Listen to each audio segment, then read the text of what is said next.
Hi, David Pereira here from Rent to Grow Homes. Excited to bring a interesting opportunity to investors out there looking to get involved with rent to own. So we have a qualified tenant buyer, and they've started to look at houses, and this is a house that got their attention. So it's 420,000. It's in Colchester, Harrow, and if you're like me, you don't know where that is. It is 40 minutes away from Windsor. So if I plug it into the map, it is right on the edge here of Lake Erie. So zooming in, very close to the water's edge, but not too close. Um, in a town that actually, this is on municipal infrastructure. It's not on well, it's not septic. So it's on proper city infrastructure. And it's about 40 minutes south of Windsor. And if you know anything about Windsor, Windsor is booming. There are a ton of jobs there, a ton of economic drivers. So I actually am very good with this area, assuming we can get a good deal, because I think there's a good chance that a house of this size in this location will do well in the next 3 years. So going back to the house, um, this is what it looks like. Obviously, very close to the water here. Um, whether my tenant buyers want to repaint this house, I'll leave it to them. But yeah, interesting layout, interesting space. And so this is a house that they're quite interested in. Now let's talk about numbers. So my tenant buyers are Terri and Brice. We actually qualify them for 500,000. So I always love it when tenant buyers are looking for a house well under their budget because it just raises the probability that they're going to be successful. In this case, they found a house, 420,000. So here is the summary of the numbers on the right. We would buy the house at 420. They would buy it back from the investor at 486. It's a 3-year deal. The investor is in for 55,000. The annual non-compounded ROI is 27%. If I multiply that by 3, it's 81%. The total profit or ROI going back to the investor in total is 44,800, and that's about 2/3 of the pie in terms of total profit available. So let me go into the numbers in a little more detail. So, like I said, 420 is the budget we start with. We are going to assume that the area appreciates 5% per year for the next 3 years, which gets us to an exit price of 486,000. In terms of the interest rate that our investor will get, we closed a deal last month, which was about 5.2, 5.3. So this is actually a little bit conservative, given it seems like rates are trending downwards. And anytime we're able to get a lower rate, it just means there's more profit available. So the bank's going to need 84,000, assuming 20% down. Legal closing costs we estimate at 2,500.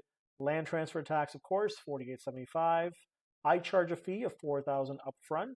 The tenant buyer is in for 40,000, so they actually have quite a bit of cash saved up. They're going to stock away 40,000, and this 40,000 allows our investor to reduce their upfront down payment significantly. So the investor is on the hook for only 55,375 to start, and that's everything included. Now, in terms of rent, we would charge 2,500 in rent and an option credit of 500. This 500 option credit allows the tenant buyer to just grow their savings a bit more. So each month we have 3,000 coming in, assuming 5.5 interest rate. The mortgage would be 1,908. Insurance, I'm estimating 200. Property tax, I'm estimating 350. So total out is 2,458. If I subtract this number from the 3,000, it means we have a surplus of 542 every month. Each month, the investor would get $400 an e-transfer every month for you to do whatever you want. This is considered income. I take a property management fee here of $100, and we leave $42 in our joint account in case we need it for something else. So just looking at in closing, so I told you the price of 486.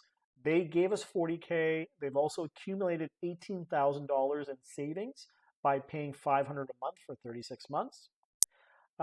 We have a mortgage discharge of 321, so obviously we had mortgage paid out. We have legal to close with. We give you back your original investment, and so these are proceeds from sale. Now, with real estate, there are three ways to make money. So there's appreciation, and that's the difference of the purchase price of 420, the sale price of 486. There's that mortgage pay down I was telling you about, and a little bit of rental cash flow. Add those three things up. That's the number. We subtract the legal fees and land transfer. We subtract a referral fee that we paid for this tenant buyer to come in. And so the total profit on the deal is this amount. So the investor was in for 55,000. I'm promising them 27% non-compounded, which is 81% for 3 years, which is 27 times 3. And if I take that original investment of 55, I multiply it by 81%, that means my target return to you is 44,800. Now, if you remember, I gave you $400 of cash flow every month for 36 months. So you've already gotten 40,000. So the 44 minus 14 is this number here, 30,454, and that's the amount you would get upon sale. So that's how you make your money. I'm going to show you how much I make on this deal. So I get 4,000 upfront, $100 a month for 36 months, and then once you get paid your amount to become whole, then I get what's remaining. So my total is about 23. And so to summarize, total profit on the deal is 68,000.